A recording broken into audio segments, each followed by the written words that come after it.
हसमुख, जी दीपक भैया। एगो कुर्सी और झाड़ू लेके आओ था। अबे लावतानी। हाँ दीपक भैया। आइली। हसमुख जी भैया। हमरा गैला के बाद यहाँ का भइल रहे रे? भैया रउआ गैला के बाद ही घर में बहुत अत्याचार भइल रहे। घर के मालकिन सोना दीदी के नौकरानी बना के ऐसा बहुत प्रताड़ित कइल गइल रहे। के कैले रहे रे सब? इमामा जी। ना भागना ना, हम ना कैले रहनी। अरे ये सब तो तोहरा ही सौतेली माई के काम रहे, भगवान कसम।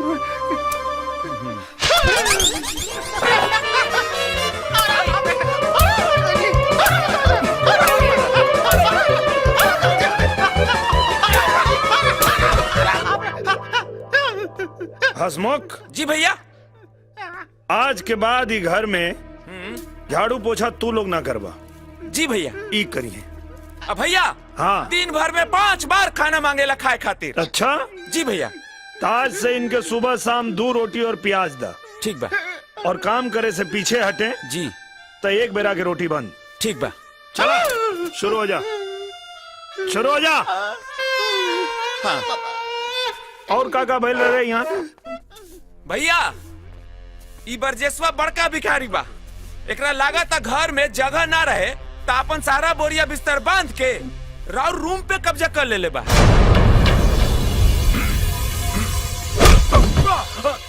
ए, रुक जाओ। तोरा और हमरा रिश्ता के बीच में सौतेला के साथ साथ माँ शब्द जुड़ल बा। वही शब्द के लिहाज करतानी, नहीं तो अगर तोरे तरह कहीं सौतेलापन पे उतर गई तो तोर होश ठिकाने लग जाई। चुपचाप खड़ा होके देख। चल चल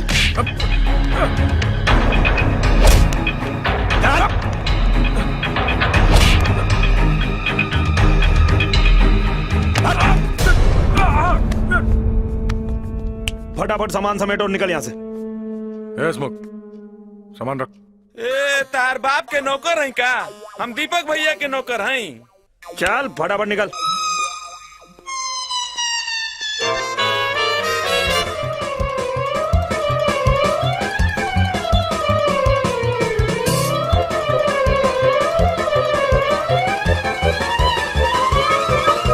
दीपक भैया चड्डी छोड़ के जा रहल बड़े।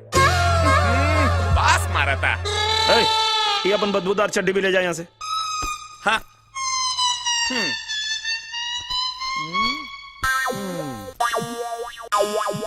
हसमुख जी भैया। चड्डी समेत बाहर फेंक क्या? आई आई। अरे काली राम का खुल गया पोल, बीच बजरिया डब्बा गोल। खुल गया पूरा पोल। बोल हरी बोल हरी बोल हरी बोल। ए वॉचमैन भैया। हाँ भैया। तू दरवाजा जरा ठीक से लगा ला तो। और इनका खातिर परमानेंट दरवाजा बंद। ठीक बा। हो गई बंद। का हाल बा भाई? ठीक बा हो। ठीक ठाक बा। हेने आओ। हाँ, का बा? जानता हो तहर गड़िया में जे बैठल बा आदमी के बा? के बा? ई जौना पत्तल में खा लनू हाँ। वही में छेद करेला। हाँ, और जौना मालिक के यहाँ नौकरी करत रहे हाँ। ओकरा धन हड़पे के कोशिश कैले रहे। का बात करत रहा भाई? अरे ससुर के हाँ। निकल ससुरा। हाँ। कैसा नीच आदमी के बैठा ले ले बानी। हाँ। चल निकल। हाँ। आवा बैठा बैठा। हाँ निकल। अरे बाप रे।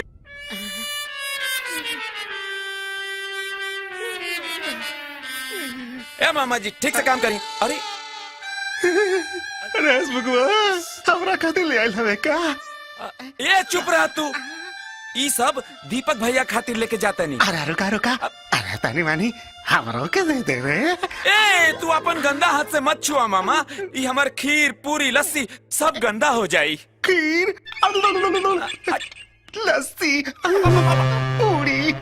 अरे दे दे। अरे हसमुखवा, तोरा के 10 को लड़का हो ये सर। तू 15 को भी लड़का हमरा कर दे बना तब वो ना मिली। अच्छा सुना सुना सुना, तारा खातिर लेके आइल बानी हो। भुला गइल रहनी। आइला तारा खातिर बा। ये तो बहुत टाइट बा। परसों के न बनल बा त टाइटे न होखी। ना खाए के बाद अलावा रखा। अरे ना ना ना ना खाए के बा खा। दीपक भैया हैली। अरे वाह, हाँ पूरी खीर, हाँ का बात बा, शाबाश। अरे वाह, बड़ा जोरदार खीर बनेले बाड़े रे। हाँ काजू किशमिश भी डालने बनी। काजू किशमिश हाँ। बा, वाह वाह वाह वाह वाह।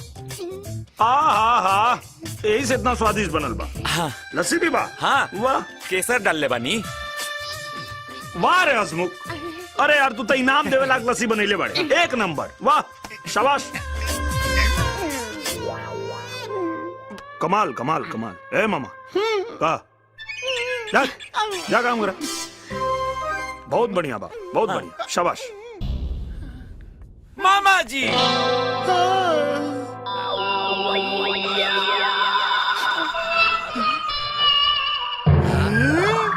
खीर बा। हाँ खीर बा। इतना दिन से रहुआ खीर खीर करत रहनी है, तो आज हम रहुआ खातिर खीरे न लेके आइल बनी। खाई खाली।